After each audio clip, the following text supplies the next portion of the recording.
This is ridiculous. I know you're there somewhere and how to find you.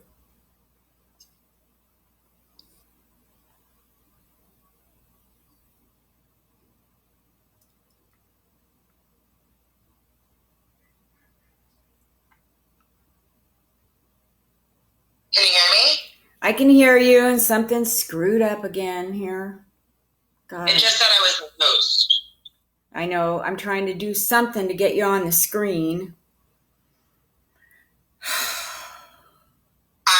When you swipe me, does it work? Now you're there. Okay, here we go. Yay! Hi, Dara. I posted that we're back online, and it was my tech issue because I dropped my phone. So back to you, honey. I'm trying to get my thumb out of the way, and I dropped the phone because of it. I apologize. No worries. We are figuring this thing out together. Yeah, we're all in it together. It's like I did a show once on the road. I was at this bonkers show. Shout out to Malia Sias. Speaking of people who have helped me, and the lights all went off. No way. Yeah, well, first they went off, and I was the only black person in the room. So no one could see me. My gosh. And then they had to turn all the lights on. So now I'm giving a TED Talk to 200 people, and the show must go on. It was a 30-minute set. Whoa. And that happened probably minute 6. And for a good 10 minutes, I had to talk with the lights on. Oh, my God. The light guy definitely bought me a drink after. Now, what was the name of the person that helped you, that you shouted out to? Oh, Malia Sias. Say it again.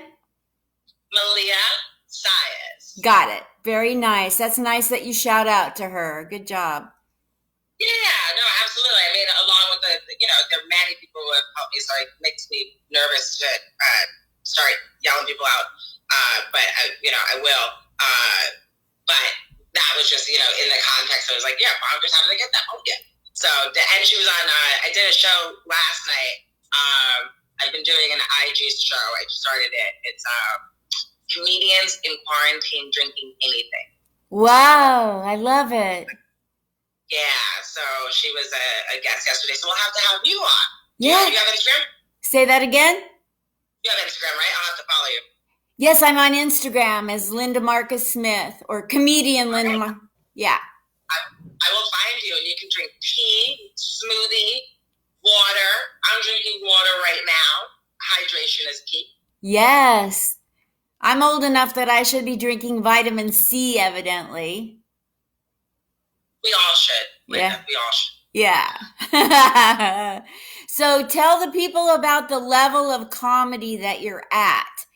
I know that I was at the Grizzly Pear when I met you in Greenwich Village, and you were hosting, and you were so above the level of host. Really. Oh my God. So now that was like 2 years ago. Wow. Thank you. So I knew it. I knew you were a star in the making back then. Let me say it again. You're so beautiful, and so great on stage. You're electric, really. Is this being recorded? This is an alarm to wake up in the morning. I need these words. No, thank you. I really appreciate that. I love hosting. I do. I probably host more than I do sets, but I love doing my set. But it's a different energy, When I'm hosting, I want to bring everyone together. I want to make sure everyone's on the same page. I really care about everyone's good time.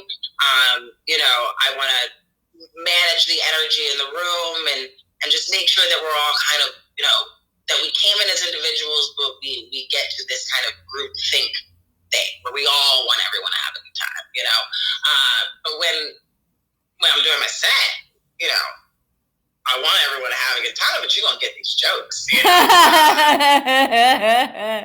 And my material is completely different. There are jokes that I will definitely doing a set, but I wouldn't do hosting because it might divide the room, and I don't need anything. I don't know what the next comedian is going to say, so I need to reset it, and I can't do some kind of something that's going to get everyone on different wavelengths. So I absolutely love stand-up comedy, and I really miss doing it.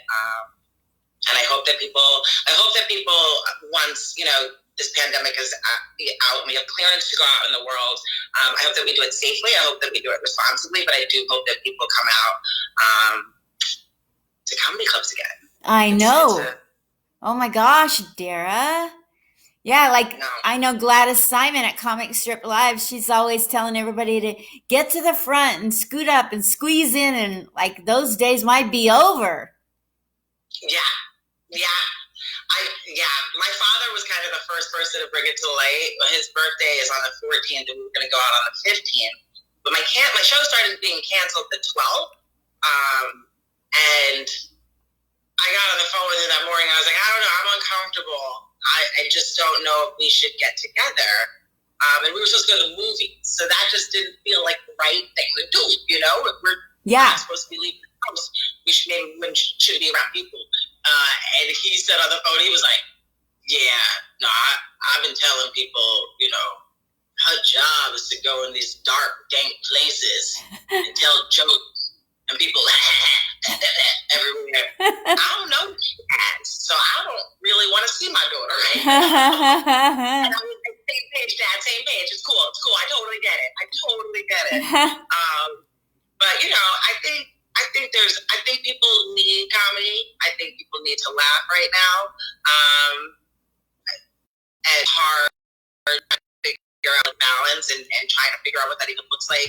Stand-up comedy is the art form of getting up in front of people and telling jokes, and getting that energy. Yes. So I don't want to try to morph it into something else by, do it. I don't know. It's a conundrum, but it is something that we're going to have to figure out because there's going to be a new normal. So how do we keep up? Yes. So, here's what I picture about Dara, and I could be totally wrong. Let me know.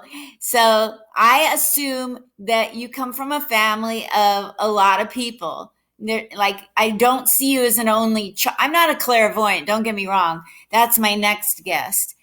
We have a comic here in Vegas named Lindy Baker. In fact, she was watching the first interview. She's a clairvoyant. I'll be interviewing her at 6:00 my time. But I imagine you came from a large family and you were the clown and you just have these skills that you've used around your family. But I think you've probably had stage presence, improv, because you're just really aware of the stage and you own it more than you could if you weren't trained. Am I right? Parts of it. I hate clowns. I hate them so much. But my immediate family is a family of 4. Okay.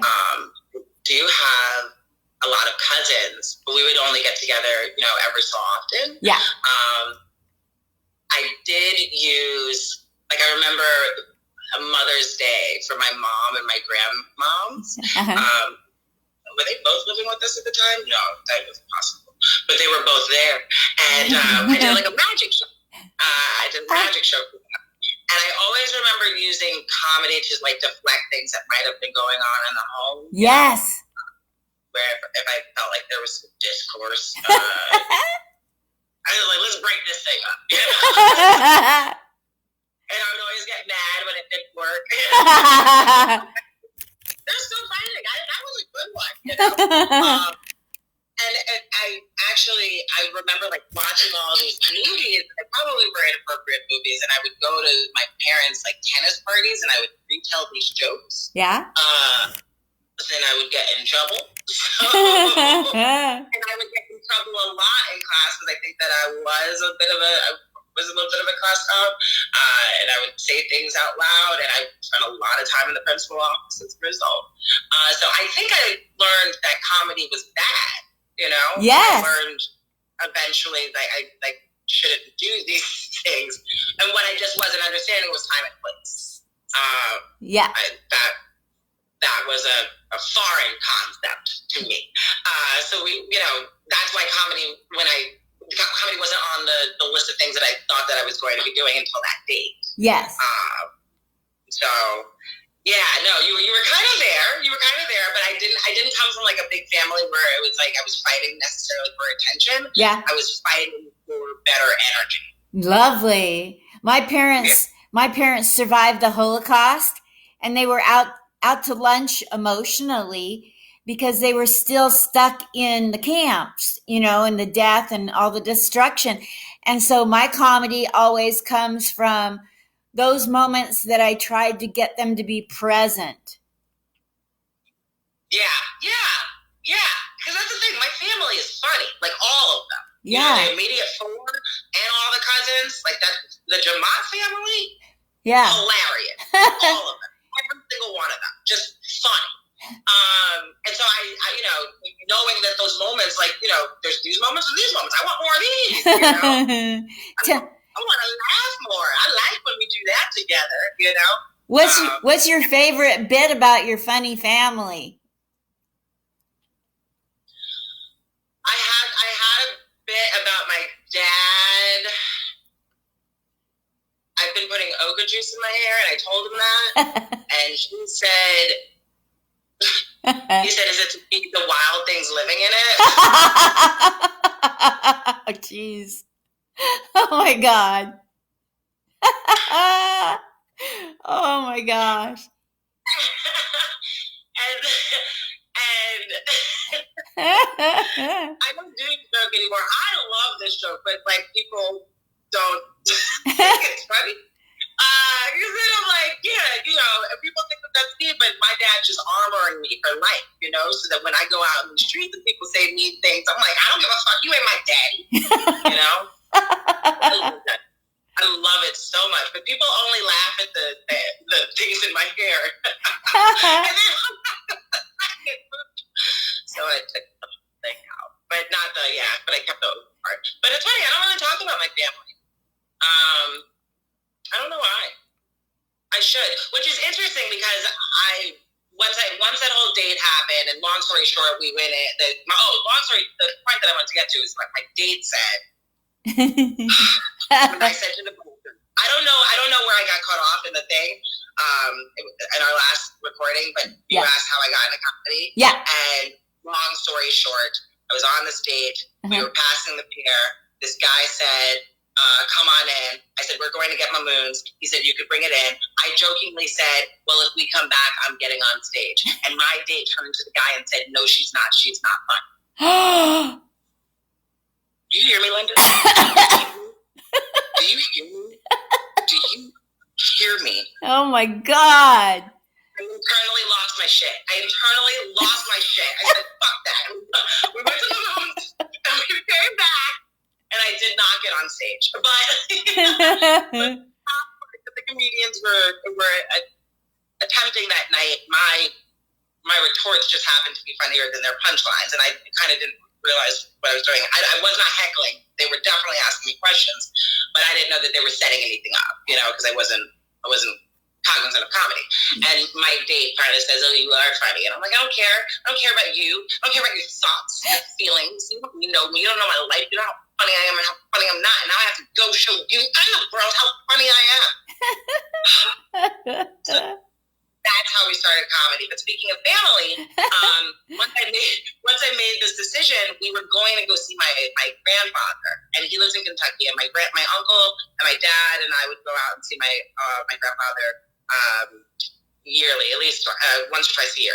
So we were going to go in August, but something said we need to go a little sooner. So this was June. So we went before his birthday. It was about June 6th or something. We spent the week with him, and I was like, I need to come out to my family as a comedian. I need to tell them while we're all at the same table, because this rarely happens. I need their, I need their okay, so that they know that this is going to happen. So they immediately were so supportive. They were like, look up Trevor Noah. And this is when Trevor Noah did not have the Daily Show. It was like, I guess his special had just come out, the one he did in South Africa. And then, and everyone everyone's giving me all these tips, and I was like, oh, this is cool. So everyone got up from the table. My grandfather and I are the only ones left at the table. And he looked at me and said, so you really going to do this? And I was like, yeah, Grandpa, I'm going to do this. And he said, all right, I'm going to tell you something. The great comedians, they do two things. They make people think and they make people laugh.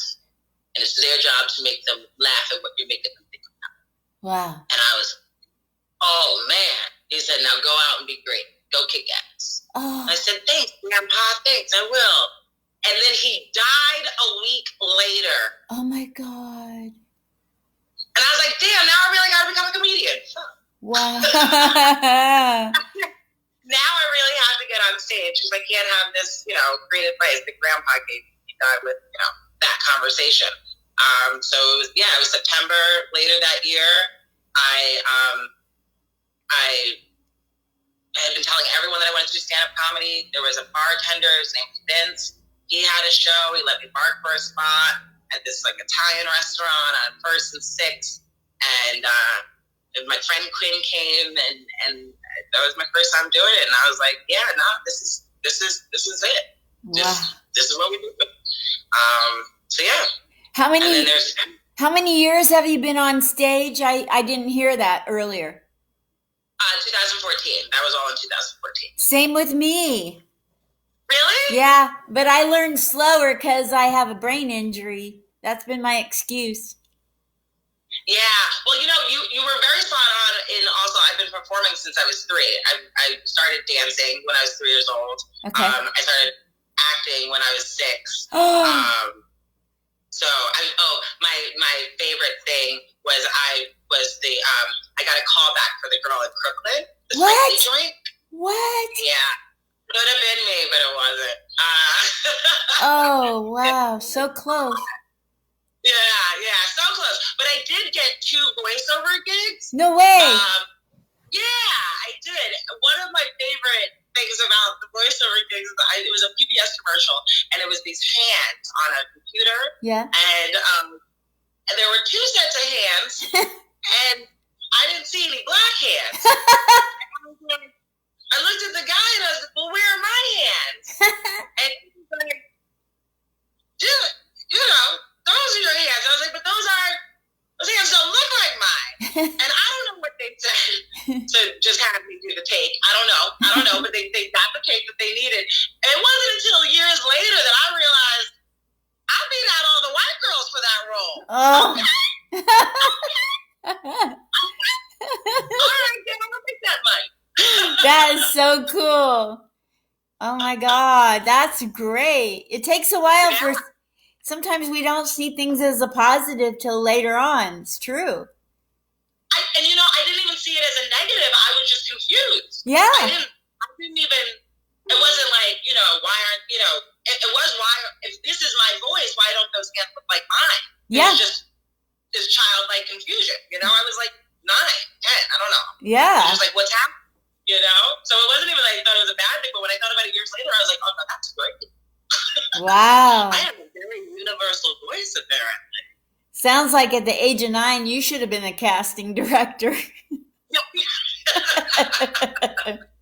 That's a really cool story. What's the funniest thing you've had happen to you when you've been in a comedy scene at a club, on stage, afterwards? Or that's so hard, Linda, because it's all real funny. It's so good. I love comedians so much. I know you do. Oh, I love them so much. Just their brains and the things that just happen. It's like, you can't write these things. I mean, there's so many things that have happened. Like, I'll give you time to think if you want. Like, I'll stall with a quick story so you can think up something. Perfect. So I was in college and I ran track. This isn't a joke. It's not a bit. It's just a story to give you time. And I was running a race, the mile race, and I'm 5'2", and I was in the race with 2 giraffes. And these 2 ladies with really long legs, what was I thinking trying to run a mile against? But they had been drinking the night before to excess. And so right before the finish line, they puked their guts out on the side, and I won the race. So that's the funniest thing that ever happened to me in track.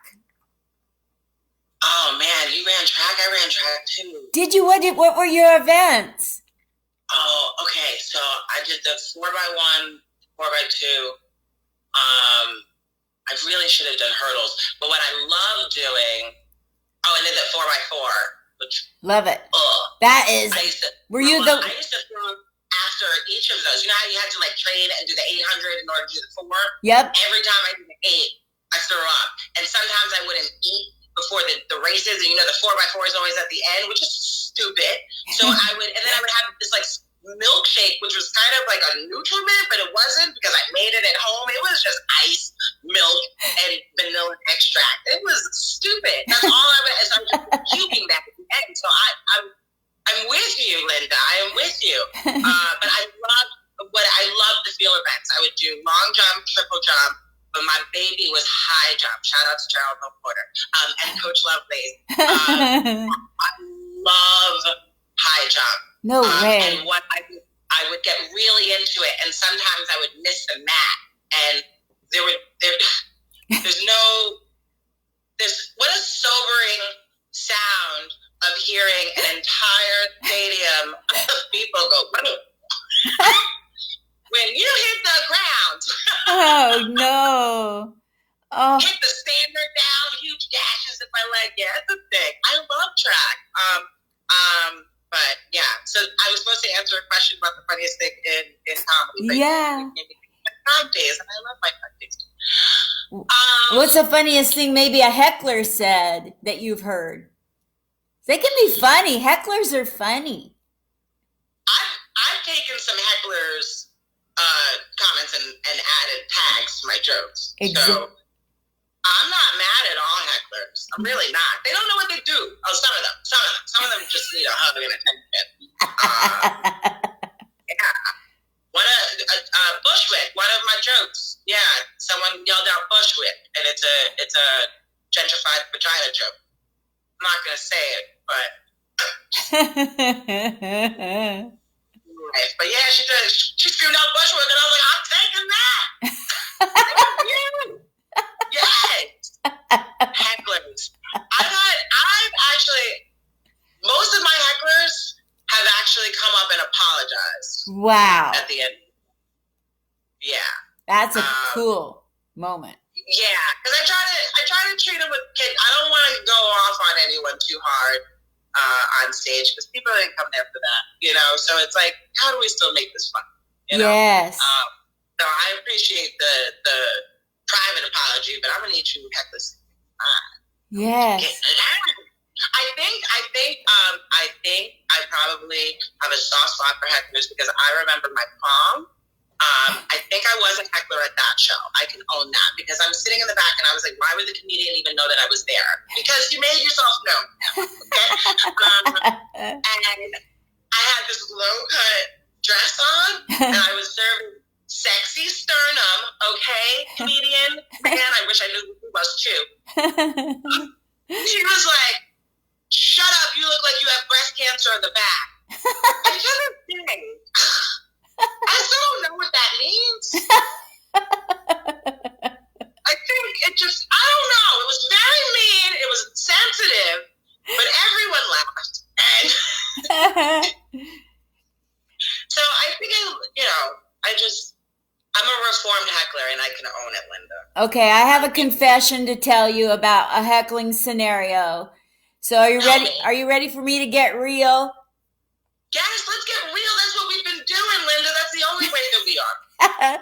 Well, I'm from Portland, Oregon. They're very racist and they're very passive aggressive, right? Not a good combination, Dara.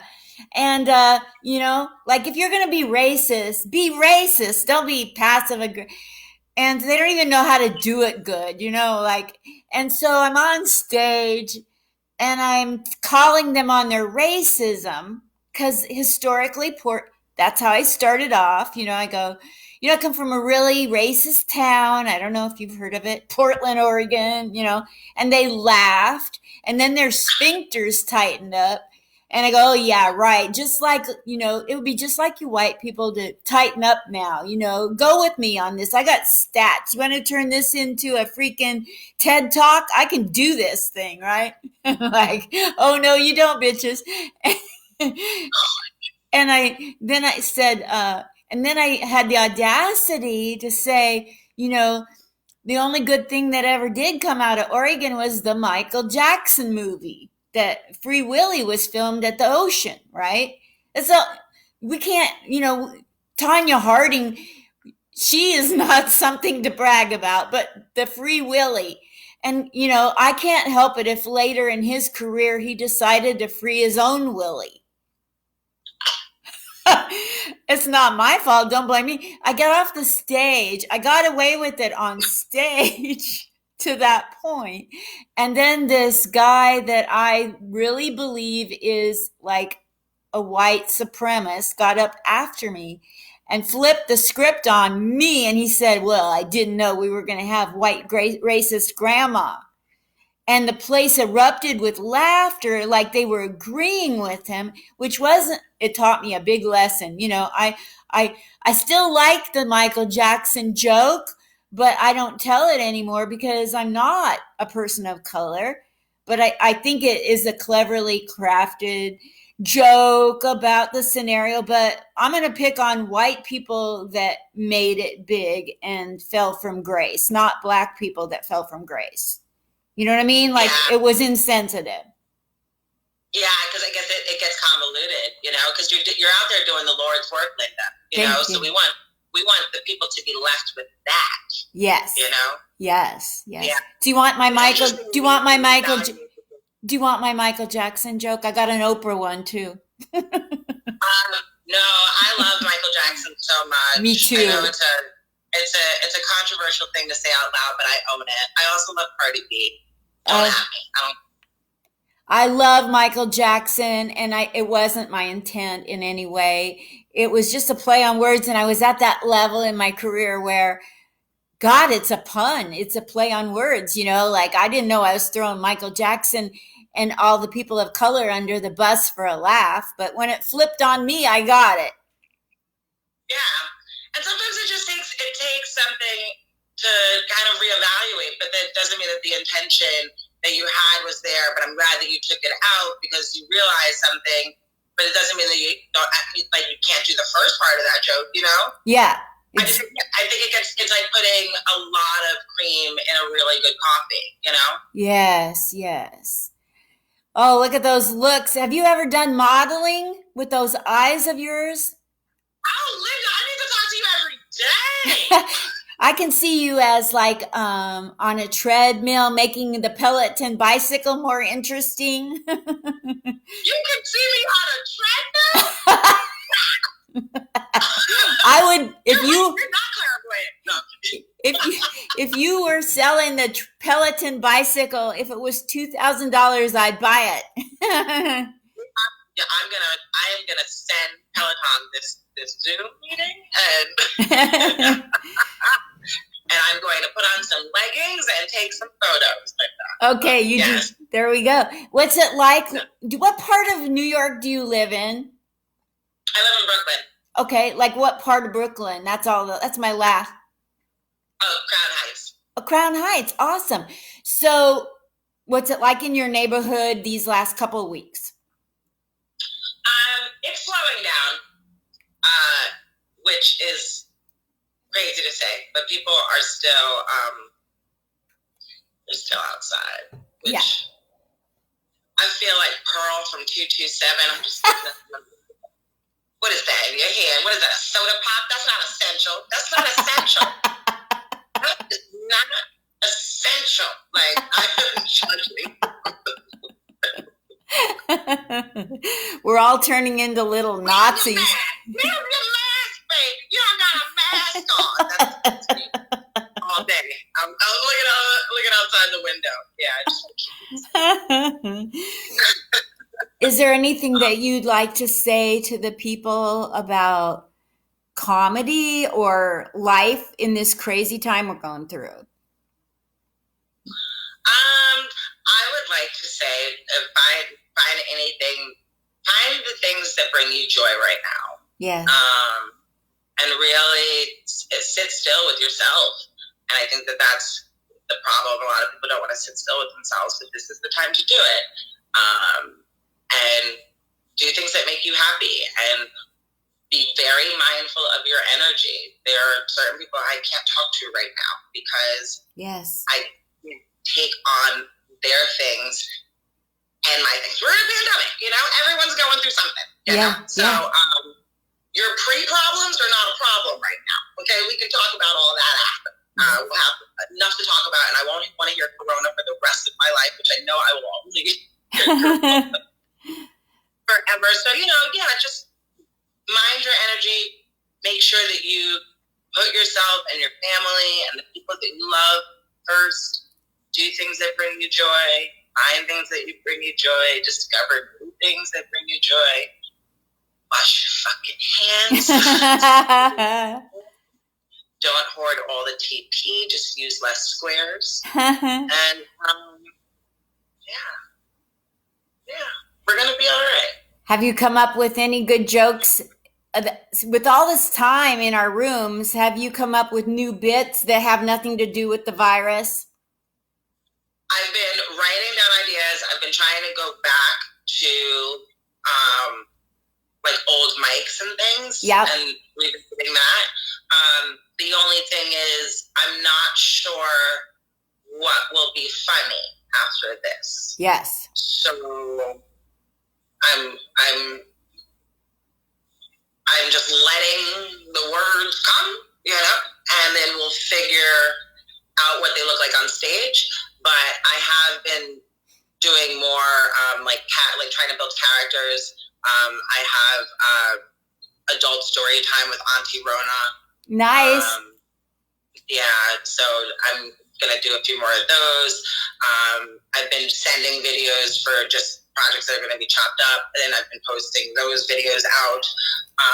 Then I have the comedians in quarantine drinking anything that I'm doing an IG. So I'm trying to just figure out what I can do currently to keep my mind on.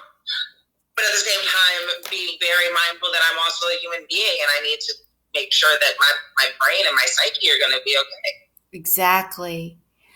Okay, so I don't know financially how hard this has hit you, and it's really none of my business, but I was just curious if you have a Cash App or a Venmo where people can send you donations if they'd like to.